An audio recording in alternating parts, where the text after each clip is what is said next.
Para quem não me conhece, meu nome é Marcos Paulo e assim como o Evaristo leu Lucas capítulo 1, deixa aberto em Lucas capítulo 1, deixa aberto que a gente vai ler bastante esse trecho hoje. A oração de Zacarias. A gente está num propósito de estudar orações que estão na Bíblia, na palavra do Senhor. E essa oração de Lucas 1, a oração de Zacarias em relação a João Batista, em relação à salvação do Senhor para nós, é a que foi escolhida para hoje. E eu venho falar aqui uma coisa que eu estou falando ultimamente, nas últimas pregações que eu tenho falado. Eu não vim pregar para agradar ninguém. Eu vim aqui pregar para agradar o Senhor Jesus. Então provavelmente eu vou falar alguma coisa que alguns de vocês não vão gostar. Mas aí eu falo para vocês 1 Tessalonicenses capítulo 2, versículo 4, que eu prefiro agradar a Deus a quem prova o meu coração do que agradar a homens. Amém? Amém. Então Lucas 1, no versículo 68, Zacarias ele começou a fazer essa oração aqui. Eu não vou ler. Eu vou explicar o porquê que Zacarias fez essa oração aqui. Antes de tudo, Zacarias ele era sacerdote na casa do Senhor, certo? Se ele era sacerdote, ele prestava serviço a Deus. E aí o que é que acontece? O Zacarias ele foi sorteado para poder queimar o incenso dentro lá do Santo dos Santos. Esse incenso que era queimado era como se representasse as orações que chegavam até a sala do trono de Deus. E aí o Zacarias estava lá fazendo o trabalho dele, de boa. Aí aparece um anjo, e esse anjo disse: Zacarias, parabéns, a sua oração foi escutada e você vai ter um filho. A Bíblia fala que Zacarias não escutou, não creu na própria oração.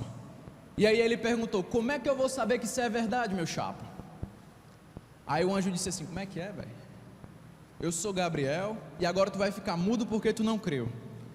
Só que a gente aprende, quando a gente estuda um pouco de teologia, que o livro de Lucas, ele é cheio de comparações umas depois das outras. A história de Zacarias vem antes da história de Maria. O mesmo anjo que foi lá em Zacarias, foi a Maria, uma jovenzinha do interior, lá de Nazaré. A coitada morava numa cidade que era um reduto do Império Romano, que era cheio de soldado romano, e a coisa mais normal do mundo era aparecer jovem, grávida de soldado romano.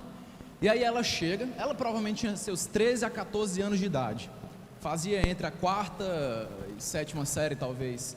E aí um belo de um dia um anjo chega para ela e diz assim: agraciada és tu entre todas as mulheres e está grávida do Espírito Santo. Eu acho que para uma menina de 14, 15 anos dizer que ela vai ficar grávida hoje em dia não é legal, ainda mais se ela não for casada. E o anjo disse isso para Maria. Maria, diferente de Zacarias, ela creu. E aí ela disse: como é que isso vai acontecer? Porque eu sou virgem. E aí o anjo explicou: o Espírito Santo vai descer sobre você, vai gerar um menino, o nome dele será Jesus, Emanuel, Deus conosco. E Maria disse o seguinte: eu sou serva do Senhor, que seja feita comigo segundo a vontade dele. Então aqui a diferença que Lucas coloca entre Zacarias e Maria é que um sacerdote que vivia direto dentro da igreja ali, do templo, prestando serviço a Deus, não teve fé suficiente que uma garota de 13 a 15 anos de idade teve. Então a primeira lição dessa pregação hoje aqui, sobre essa oração de Zacarias, é que, primeira lição, quem quiser anotar aí: prestar muito serviço a Deus não quer dizer que eu tenho muita intimidade com Deus, ou que eu estou desenvolvendo a minha fé. Então, o primeiro propósito de oração, que hoje vão ser 6 lições, 6 propósitos de oração. Primeiro propósito de oração que eu gostaria que vocês entendessem é: ore para que Deus te dê mais intimidade com Ele. Fala para a pessoa que está do teu lado aí: ore para que Deus te dê mais intimidade com Ele.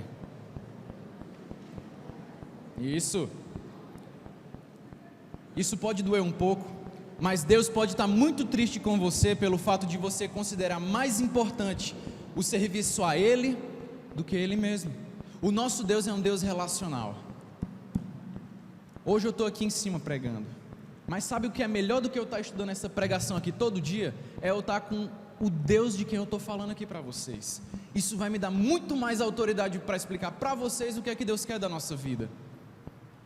Nunca troquem o eterno pelo trivial. Eu aprendi isso com a minha esposa. Segunda parte da oração, vamos continuar. Perto do nascimento, Os vizinhos de Isabel e de Zacarias consideravam eles um milagre.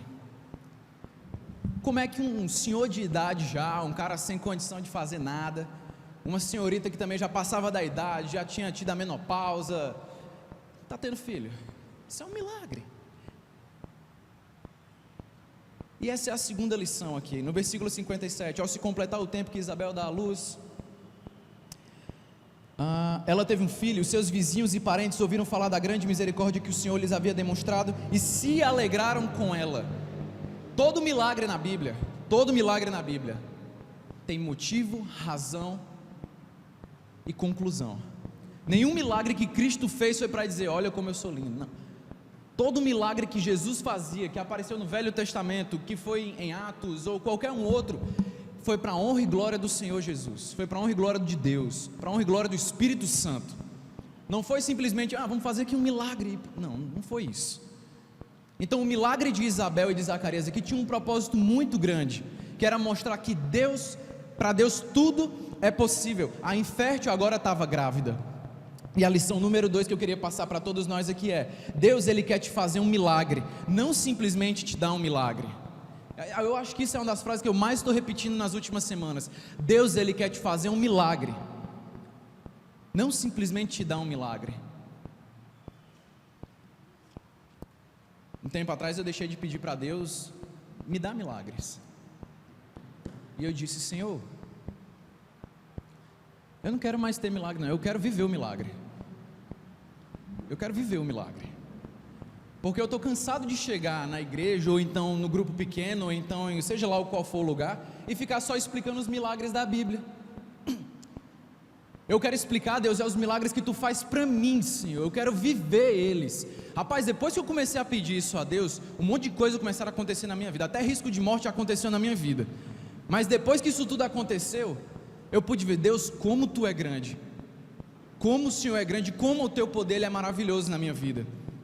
Eu tenho uma coisa para dizer para vocês, eu sou o milagre do jovem frio, do jovem rebelde da igreja. Sabe o que é feio? Tem muita gente que chega para mim dizendo, Marcos Paulo, mas é legal porque tu sempre esteve dentro da igreja, tu conhece a palavra, tu inaugurou o berçário, tu foi dos jovens, enfim, tu conhece, tu fez o curso completo da escola dominical. Aí eu disse, mas sabe o que é pior? É o que eu conheci o meu Jesus desde pequeno e deixei Ele para trás. Eu dei as costas para Ele, uma vez, uma não, várias vezes. Eu deixei Ele para trás várias vezes e quis ouvir a mim mesmo. Eu sei, eu sou bom, eu me garanto. Isso é muito feio. Deus, Ele quer fazer um milagre na sua vida e quer te fazer um milagre para que o nome dEle venha a ser mais e mais conhecido. Às vezes eu peço a Deus para que a gente consiga aqui converter os testemunhos mais doidos que tem, sabe? Eu sou um ex-drogado, para que a pessoa venha aqui na frente e mostre para outras pessoas que têm problema com droga, que eu consigo me livrar da droga por meio do poder do nome do Senhor Jesus. Amém? Isso aqui é a questão da jurisprudência no direito. Uma pessoa às vezes ela é doente sexual, ela chega para mim e diz, não é possível me livrar disso porque é mais forte que eu. Rapaz, conversa com tal pessoa. Que pessoa? Essa pessoazinha aqui, ela teve problema com isso. Agora essa pessoa aqui, ela é totalmente livre disso, está esperando no Senhor de uma forma santa. A pessoa se acaba, quebra as pernas. E para quem não sabe, existe isso aqui dentro. Deus quer fazer você um milagre daqueles que tinham problema com álcool. Deus quer fazer você um milagre daquele que tinha problema com drogas, que tinha problema com dinheiro, que tinha problema com homossexualidade, que tinha problema com sexualidade, com pornografia.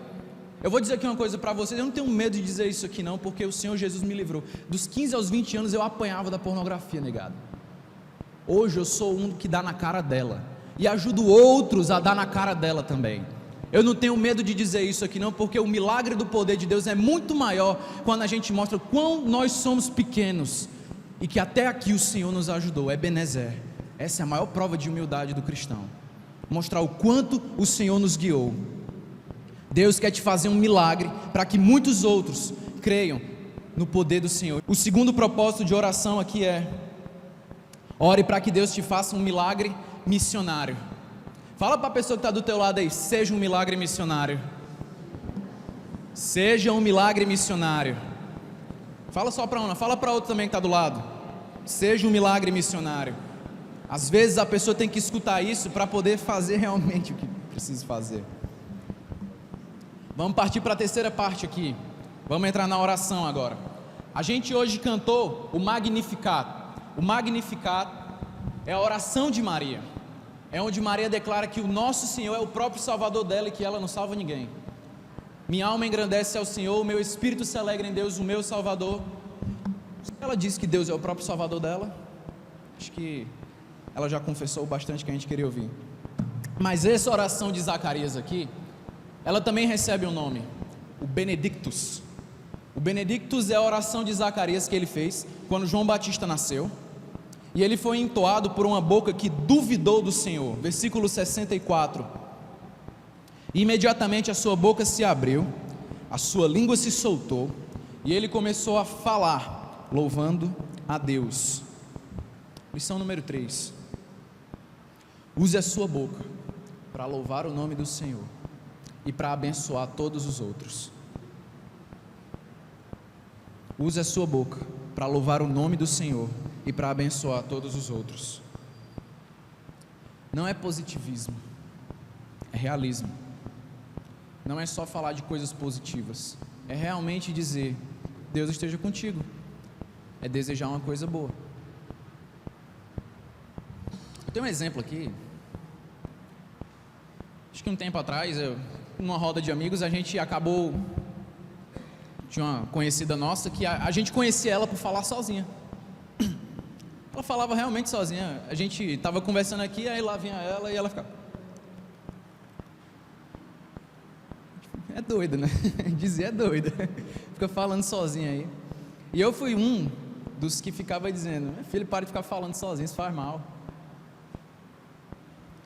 Mas depois de um tempo, conversando com ela, descobri que ela fazia parte de uma igreja. E que quando ela estava falando sozinha, não era ela falando sozinha, ela dizia que estava orando. E eu fiquei tirando onda da cara dela, porque ela estava orando ao Senhor. E isso me deu uma vergonha. Isso queimou no meu peito. Que até hoje eu lembro e eu fico com vergonha dessa situação. Que ela me respondeu numa simplicidade, numa humildade tão grande, que eu fiquei: Senhor, me desculpa. Terceiro propósito de oração: ore para que Deus transforme a sua boca. Fala para a pessoa que está do teu lado: ore para que Deus transforme a sua boca.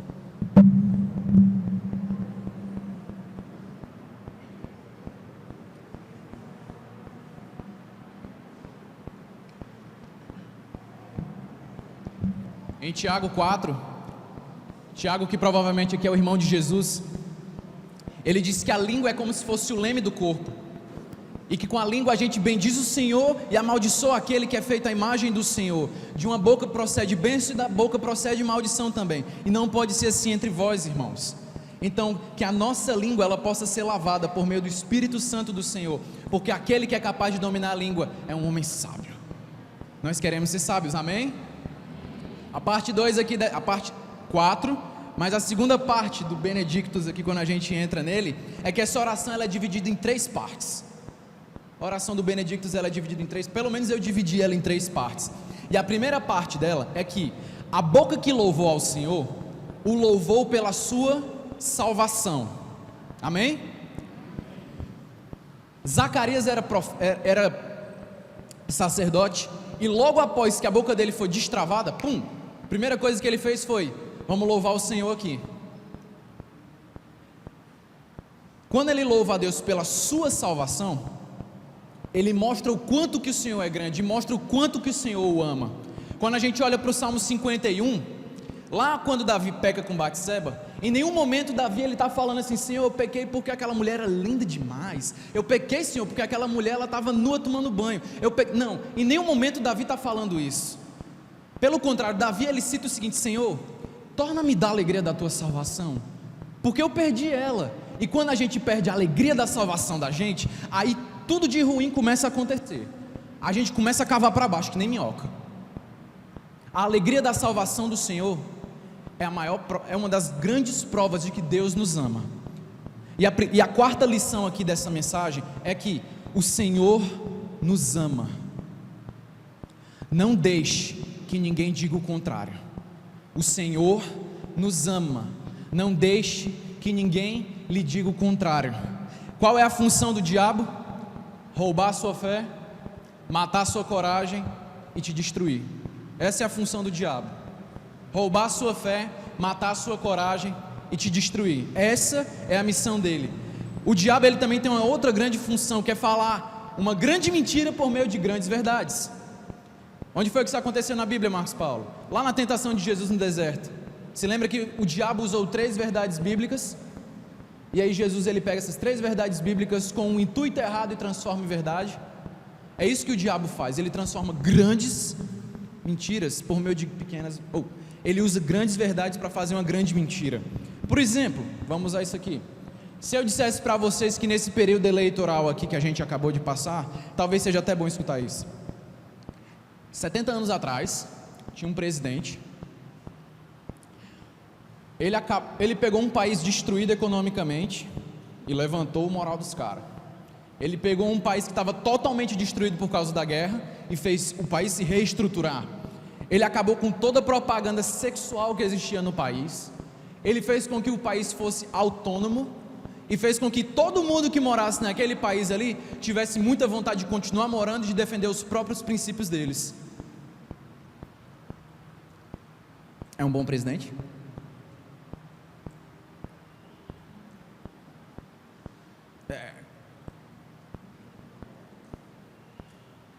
Sabe quem foi esse cara? Adolf Hitler.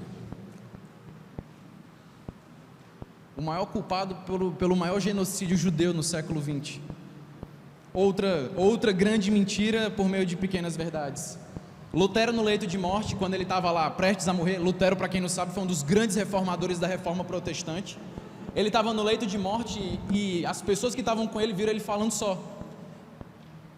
E ele estava lá deitado e ele do nada começa a falar: eu sei que eu sou mentiroso, ou eu sei que eu pequei, eu sei que... As pessoas estavam lá e disseram que era como se o diabo tivesse sentado do lado dele, dizendo para ele: você fez isso, você mentiu para sua mãe, você matou tal pessoa, você brigou com os padres todos, você infringiu todas as leis que a Bíblia disse para você fazer.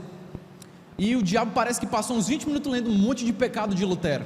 Quando ele acaba de ler essa lista, Lutero simplesmente diz assim: eu sei, eu sou tudo isso daí mesmo, mas o meu Jesus, por meio do sangue dele, me limpou e me lavou, e hoje eu sou salvo em nome de Jesus. Uma grande mentira contada por grandes verdades também.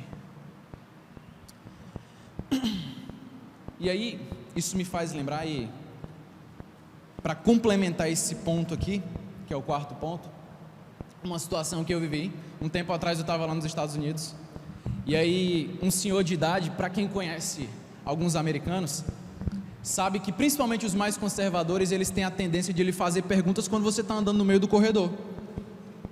Eu estava andando no meio do corredor de uma igreja que eu estava lá, e aí chega um velhinho, acho que tinha seus 80 anos de idade, mas no vigor ainda. Ele chegou para mim segurando aquela bíbliazona desse tamanho aqui assim e disse: How do you know that you are saved? Aí eu, que significa, como é que você sabe que você é salvo? Porque Jesus morreu por mim? E como é que você sabe que Jesus morreu por você?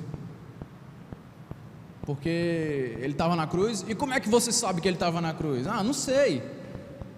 Aí ele pegou, olhou para mim bem sério e disse assim: na próxima vez que eu te perguntar, jovenzinho, como é que você sabe que você é salvo, você responda assim: porque a Bíblia diz que você é. Às vezes a gente quer manter as nossas verdades por meio do que a gente acha. A única verdade que a gente tem que se ater é a palavra de Deus. Amém? Quarto propósito de oração: ore para que Deus te mostre o valor da salvação. Quinta parte agora dessa palavra.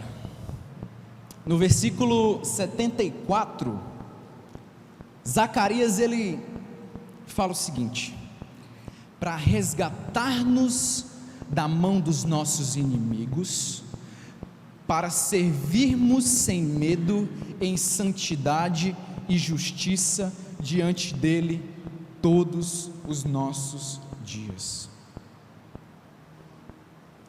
Às vezes a gente quer servir ao Senhor sem estar preparado. Eu não acho isso errado. Toda vez que eu vou fazer alguma coisa para o Senhor, eu digo: Senhor, eu não estou pronto, mas eu estou disposto. Mas às vezes a gente quer entrar numa guerra sem ter arma nenhuma. E o cara que entra numa guerra sem arma nenhuma é doido. É o quê? Doido. Você vai para a linha de frente sem arma nenhuma. O inimigo vem com uma lança de 2 metros de altura. Pá! Chegou nem perto de você e te matou. Você quer entrar numa guerra espiritual sem fortalecer o espiritual. João Batista era nazireu. Alguém sabe o que é nazireu aqui? Eu vou explicar. Nazireu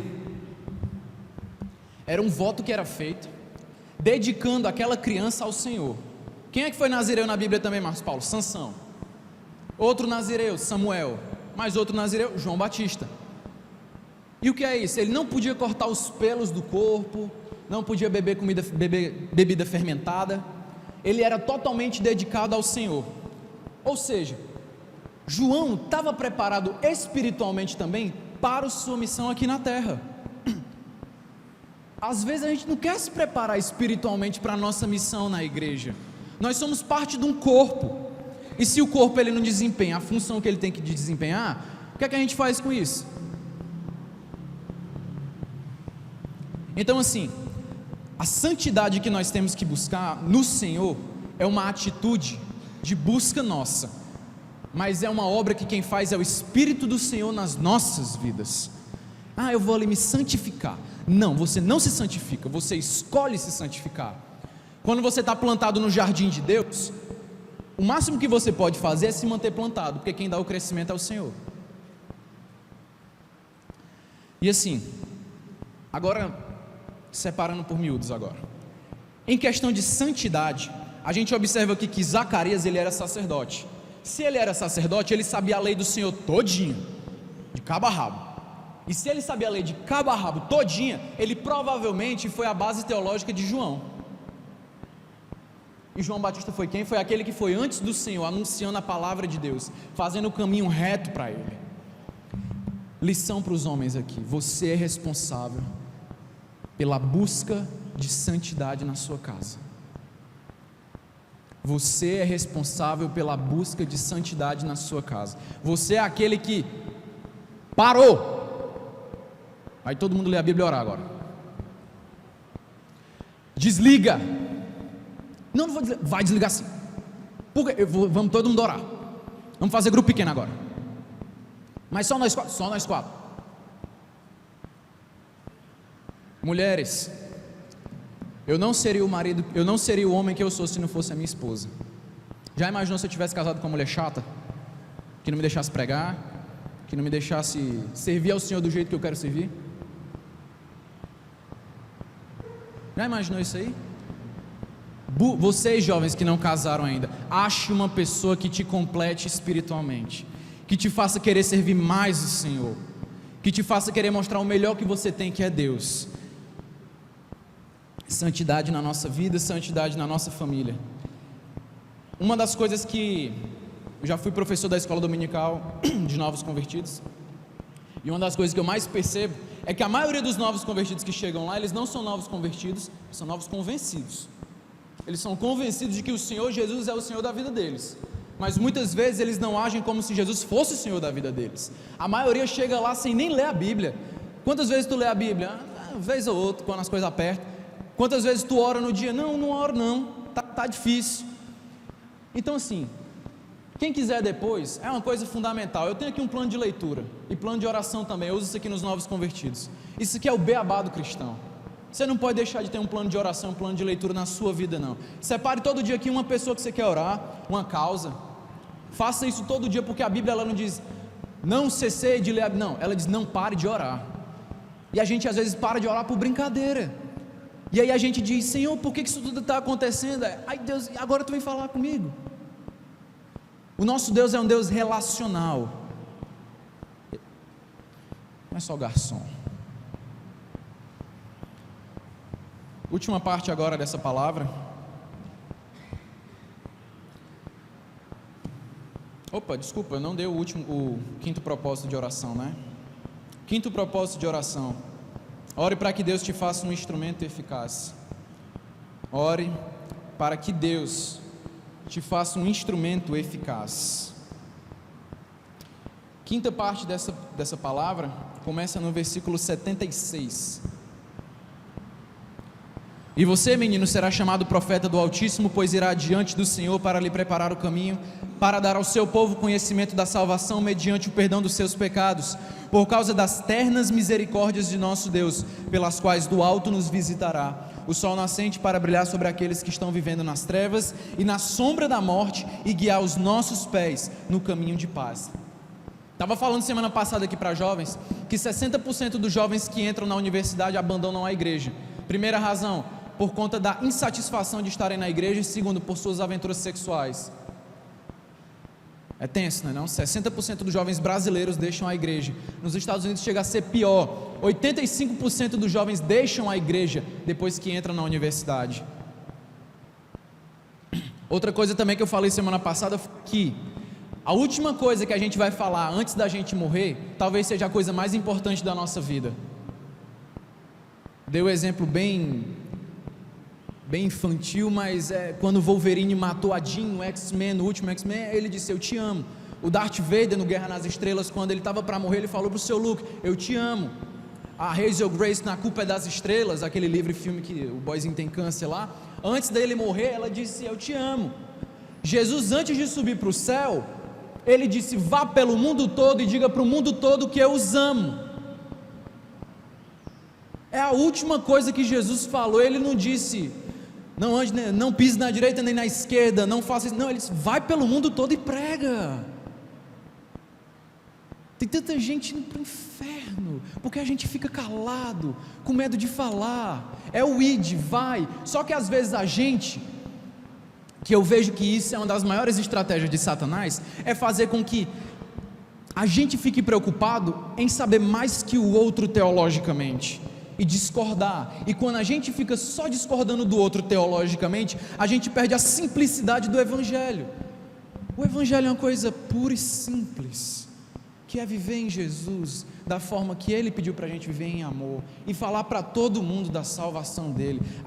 Nós somos aquele salva-vida de vermelho, na beira da praia. O nosso único dever é jogar a boia lá dentro do mar para quem está se afogando. Para quem não sabe, João, ele veio no espírito de Elias. João Batista apareceu no mesmo canto que Elias foi levado aos céus por um furacão na carruagem de fogo. Outra coisa também que fala é que lá em 2 Reis capítulo 1 versículo 2 a 8, vê como é que Elias se vestia lá. Ele se vestia com roupa de pelo e cinto de couro. É a mesma roupa de João Batista. E ele veio aqui para quê? Para preparar o lugar para o Senhor, preparar o terreno. Os reis do Oriente lá no passado, na época de Jesus, quando eles iam visitar o reino todo, eles mandavam um emissário na frente dizendo assim: vai lá e prepara o caminho para eu passar. E o emissário saía gritando nas cidades: lá vem o rei, faz o caminho reto para ele aqui, lá vem o rei, prepara o caminho para ele, que é que nem lá vem a noiva, bota o tapete vermelho, lá vem a noiva, lá vem o rei, lá vem o rei. E João Batista veio fazendo isso. E a missão de João Batista aqui que Zacarias vem falar é que, no versículo 77, é para dar conhecimento da salvação a todos aqueles que não conhecem. Semana passada eu estava saindo com a Fernanda daqui da igreja. A gente saiu de carro, baixou o vidro. Quando a gente estava chegando no portão aqui, tinha um jovem, não, acho que ele tinha meia idade, uns 30 anos, 35, 40, não sei. E ele estava parado com uma lata de cerveja na mão, uma sacola do outro lado aqui com mais umas 3. Eu estava saindo, a gente baixou o vidro. Opa, tem alguma coisa, cidadão, que você queira? Está precisando de alguma coisa? Ele: não, eu estou só olhando. Mais alguma coisa que eu possa lhe ajudar? Rapaz, na verdade sim, ele não estava bêbado até então. Eu tenho uma coisa para dizer. Eu estava aqui só olhando, mas eu queria dar um recado para vocês da igreja. Que toda vez que eu estou aqui, passando com a minha cervejinha, às vezes tem umas pessoas aqui na frente e ficam me dando um olhar de repreensão, de negação. Aí ele, com toda aquela raiva dele dentro de si, disse: tem algum problema eu beber minha lata de cerveja? Sinceramente, por que vocês não me respeitam como um cidadão? Eu não tenho direito de fazer o que eu quero, não? Eu moro aqui do lado há tanto tempo, e eu podia estar aí dentro da igreja. Não estou porque as pessoas não entendem o meu lado, nem respeitam quem eu sou. Ponto final. E tem alguma coisa que você quer que eu faça por você? Aí ele: rapaz, fala isso para a igreja. Sim, senhor. Estou falando aqui para todos nós, a começar em mim. As orelhas mais perto dessa boca são as minhas, não, Tomás? Aprendi contigo. Às vezes as pessoas, elas não querem saber de Deus pelo nosso exemplo. Às vezes a gente podia deixar de lançar um olhar de repreensão para lançar um olhar de amor, de entender. Ninguém sabe o que foi que aquele cidadão passou na vida dele. Ninguém sabe qual foi o trauma que ele teve na vida dele. Ninguém nunca chegou para ele para conversar sobre a vida dele, pelo que ele me disse. Pelo contrário, lançaram um olhar de repreensão. Melhor do que aprender a Bíblia é praticar a Bíblia. Se tem alguém que eu devo isso, é meu pai. Ele me ensinou a praticar a palavra, não só aprender a palavra. Acho que meus pais, eles se completam. Minha mãe me ensinou a Bíblia toda, meu pai me ensinou a praticar a Bíblia toda. Graças a Deus eu tive pais maravilhosos. Valeu, pai, valeu. Mas se tem uma coisa que se eu pudesse voltar no tempo, sinceramente, de coração, e dizer para os nossos irmãos americanos é o seguinte: a escola americana, ela é fantástica. Sabe por quê? Porque na mesma hora que você está estudando física, você também está praticando a física aqui. Vamos estudar a primeira, segunda, terceira lei de Newton, e na mesma hora você está dentro do laboratório praticando aquilo. Vamos ter aula de química, os aldeídos, os alcanos, os álcools, os não sei o quê. E na mesma hora eles estão estudando ali, fazendo a mistura de química, explosão, pá, matemática, e aí vai. É laboratório de tudo, cara. A escola lá você tem a aula e tem o laboratório, a aula e a prática, a aula e a prática. Aqui no Brasil, infelizmente, a gente só tem a aula. O Enem a gente só precisa saber, a gente não precisa nem praticar, não sabe nem o que é o que.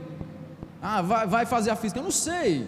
Eu sei a fórmula aqui, P igual a I vezes U, π.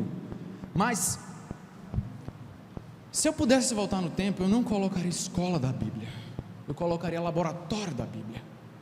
Vamos aprender e vamos praticar a Bíblia aqui.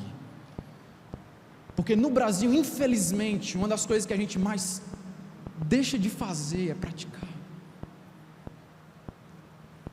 Se um mês atrás, metade dos assuntos que a gente puxou na roda de amigos fosse sobre Jesus, essa igreja estava lotada. Se mês passado a gente tivesse deixado de falar 50% dos assuntos fosse Dilma e Aécio, e a outra metade fosse Jesus, estava lotado isso aqui. A gente fez bandeiraço pela Dilma, a gente fez bandeiraço pelo Aécio, a gente disse que a Marina devia ter ganho e foi roubo, a gente disse que o Fidelix é que era o cabo para administrar esse país. Gente, se está difícil para os crentes que estão indo para o céu governar esse país, o que dizer dos que estão indo para o inferno? Que a gente possa praticar mais o que tem na Bíblia, que a gente possa falar mais do que o Senhor quer que a gente fale. Sexta lição: se você não proclama Jesus, você não entendeu ainda o que Ele fez por você. Se você não proclama Jesus, você não entendeu ainda o que Ele fez por você. O último propósito de oração aqui é: ore para que Deus te faça uma amostra grátis do céu. Fala para a pessoa que está do teu lado: seja uma amostra grátis. Seja uma amostra grátis, pode dizer. Uma amostra grátis do céu. Uma vez minha mãe comprou um perfume para ela, e aí veio uma amostra grátis assim, sabe? Um perfume masculino, e como o Mateus não está aqui, eu tenho direito a tudo que ela ganha para homens. Aí eu peguei essa amostra grátis para mim, eu deixo na primeira gaveta lá da empresa, porque às vezes eu venho para o culto de oração, ou para alguma reunião com meu pai, aí eu pego, eu lavo o braço, eu lavo o outro, eu lavo o rosto, penteio o cabelo, bora pai. Só que antes de sair eu pego, ó, pronto para o sucesso.